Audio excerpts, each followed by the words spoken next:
Bienvenue sur Novelas Mood, abonnez-vous et activez la cloche de notification. El Diablo, voici le résumé de l'épisode 150.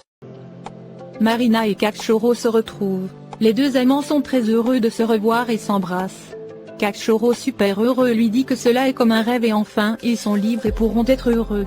Marina lui dit elle aussi elle n'y croyait plus enfermée dans cet enfer mais c'est bien réel. Kakshoro lui demande ce qui s'est passé et comment elle a pu s'enfuir. Marina lui dit que c'est une longue histoire mais que c'est Christian le frère de Martin qui l'a aidé à s'enfuir. Kakshoro est surpris et Marina lui dit qu'il l'a fait car il savait que sa vie était en danger. Marina lui dit que ce qui importe pour le moment c'est qu'ils partent très loin de New York. Kakshoro heureux lui dit bien sûr et qu'ils iront d'abord dans sa cachette pour récupérer l'argent et ensuite ils partiront ensemble loin de cette ville. Tous les deux très heureux s'embrassent et s'empressent de s'en aller. À l'appartement de Marina, Martin arrive pressé et trouve Christian qui se tient la tête. Martin inquiet commence à appeler Marina mais celle-ci ne répond pas. Christian lui dit que Marina est partie. Mais Martin ne l'écoute pas et continue d'appeler Marina et la chercher partout dans l'appartement, mais celle-ci ne se trouve nulle part. Martin furieux demande à Christian où est Marina. Christian lui répond que Marina est partie. Martin le traite d'imbécile et lui ordonne de lui raconter immédiatement où est passée Marina. Christian lui ment et lui dit qu'il avait demandé à Cisco de prendre des documents dans sa voiture. Et Marina a profité qu'il soit seul et elle l'a assommé avec une bouteille et s'est enfuie ensuite. Martin ne le croit pas et lui dit qu'il ment et que Marina ne le quittera jamais. Martin pris de rage, saisit Christian l'insulte et lui dit qu'il sait que c'est lui qui a aidé Marina à s'enfuir et qu'il a fait ça pour se venger, comme il a envoyé des gens pour frapper Horacio. Martin ordonne à Christian de lui dire immédiatement où se trouve Marina sinon il le regrettera.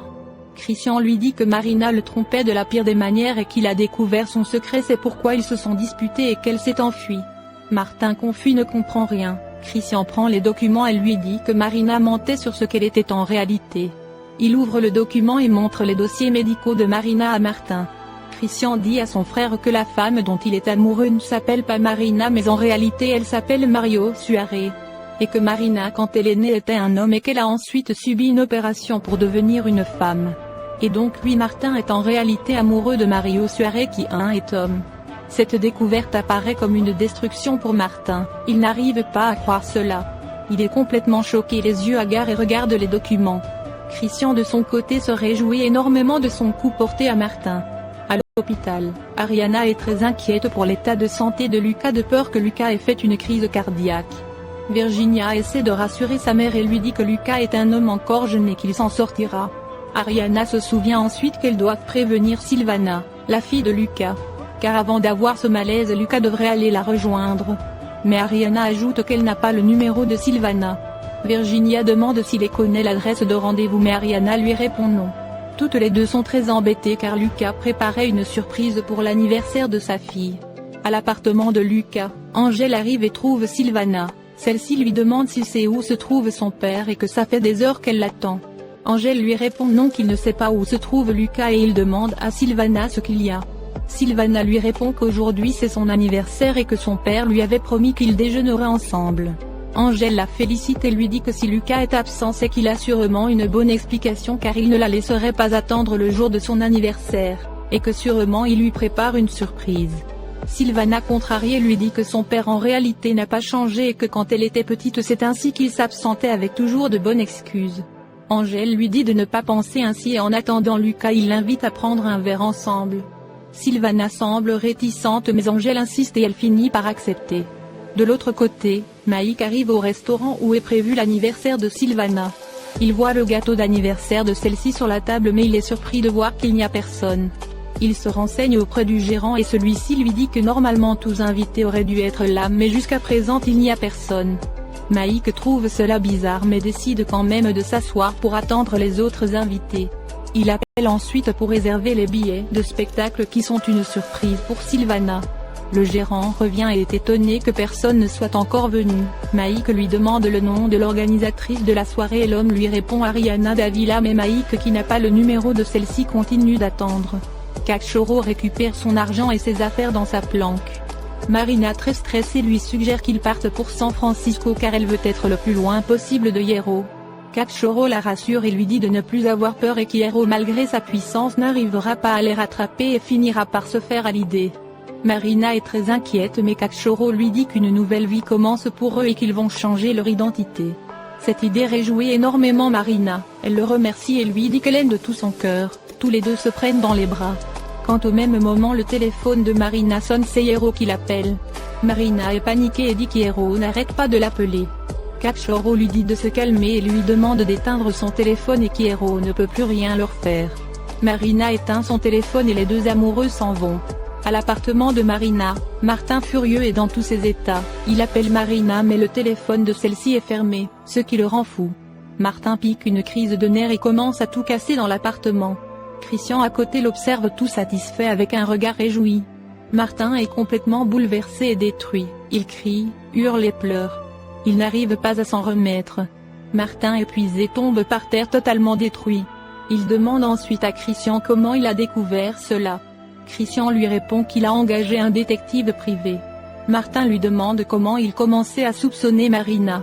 Christian lui dit que dès le début il a tout de suite soupçonné Marina et il sentait qu'elle cachait quelque chose. Martin abattu lui qu'il ne pouvait pas soupçonner une telle horreur même quand ils étaient ensemble. Martin se souvient quand il faisait l'amour avec Marina, il est en pleurs et n'arrive toujours pas à croire et dit à Christian que tout ceci est impossible. Christian lui dit bien sûr que oui et il ajoute en narguant son frère que c'est réellement incroyable que lui qui a toujours soigné son image de séducteur auprès des femmes. La seule femme qu'il ait vraiment aimée et à réussir à lui tourner la tête soit en réalité un homme. Martin arrête Christian et lui dit de ne pas dire ça. Mais Christian dit à son frère que de regarder la réalité en face et que Marina a juste un corps de femme mais en réalité c'est un homme et que tout ce temps il était avec un homme. Cette idée détruit totalement Martin qui se souvient du jour où il a dit à Marina qu'il était amoureux d'elle et qu'il n'a jamais aimé autant une femme avant comme il l'aime. Tous ces souvenirs traumatisent encore plus Martin. Chez Lucas, Angèle continue d'appeler Lucas mais le téléphone de celui est toujours fermé. Sylvana lui dit qu'elle est sûre que son père a encore oublié son anniversaire comme les autres fois. Elle demande ensuite à Angèle s'il n'a aucun indice d'où peut se trouver son père. Angèle gênée lui répond que quand il a causé avec lui la dernière fois il lui semblerait que Lucas était avec une femme. Sylvana furieuse en conclut immédiatement que son père l'a encore abandonné pour une aventure.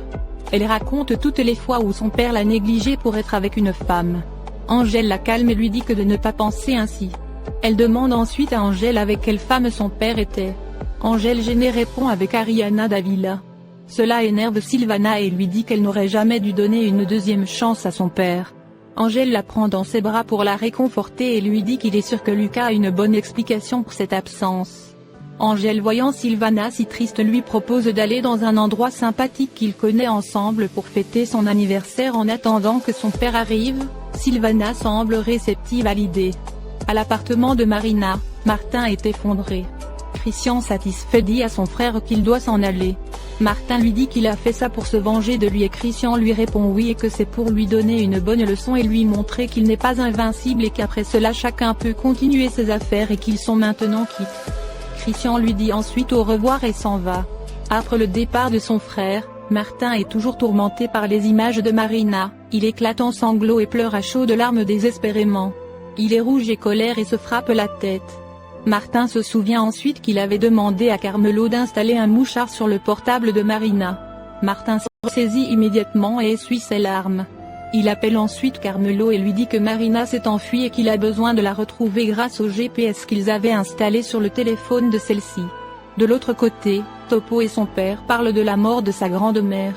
Tous les deux sont tristes et Topo demande à son père depuis quand il n'avait pas vu sa mère. L'homme lui répond depuis quelques années que sa mère a fini par ne plus le reconnaître quand il appelait. Topo lui dit que sa grande-mère va beaucoup lui manquer. Son père est intrigué car sa mère a laissé beaucoup d'argent à Topo et Topo lui répond oui et que cela semble incroyable car il ne savait pas que sa grande-mère avait autant d'argent. L'homme semble très intéressé par cet héritage. De l'autre côté, chez le prince, Aïda la copine du prince lui fait un massage et celui-ci a l'air d'apprécier.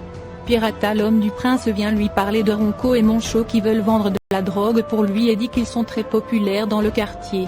Le prince conçoit et dit que ces deux-là ont fait un très bon travail avec Kakshoro. Le prince demande ensuite à Pirata des nouvelles de ces 3 cargaisons.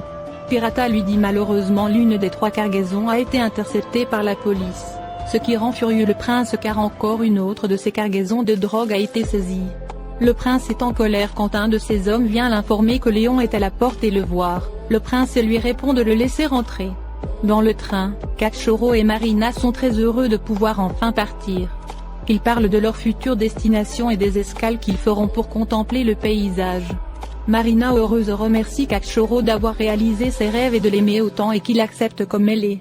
Caccioro lui répond que ce n'est rien et qu'elle est la femme de sa vie, la plus belle femme du monde et qu'ils seront très heureux. Marina lui dit qu'elle espère que Diablo ne sera pas trop fâché car ils n'ont pas pu l'aider. Caccioro lui de ne pas s'inquiéter pour ça, qu'il a laissé quelque chose à Suzy pour Diablo qui compensera cela. Tous les deux sont très heureux de quitter la ville. Martin est dans la voiture avec Carmelo, il est rouge de colère et ne fait que fixer le téléphone qui affiche le GPS. Carmelo lui dit qu'il est vraiment désolé et Martin lui dit qu'il l'a vraiment déçu car son cousin Cisco s'est révélé être un véritable traître et un incapable. Carmelo s'excuse auprès de Martin et lui dit que s'il voit Cisco il se chargera de lui mais Martin l'arrête et lui dit non que lui-même s'en chargera. Martin demande ensuite à Carmelo comment le mouchard fonctionne. Carmelo l'explique le fonctionnement et lui dit qu'il suffit de se connecter avec le numéro de téléphone de Marina et que même si le téléphone de celle-ci est éteint ils arriveront à trouver sa position. Martin se connecte et trouve la localisation de Marina. Il dit ensuite à Carmelo où Marina se trouve et que sûrement elle est dans un transport car elle se déplace très vite. Carmelo rassure son patron et lui dit qu'ils arriveront à rattraper Marina. Martin en colère fixe toujours son téléphone et dit qu'il est sûr que Marina est avec ce crétin et imbécile de Caccioro.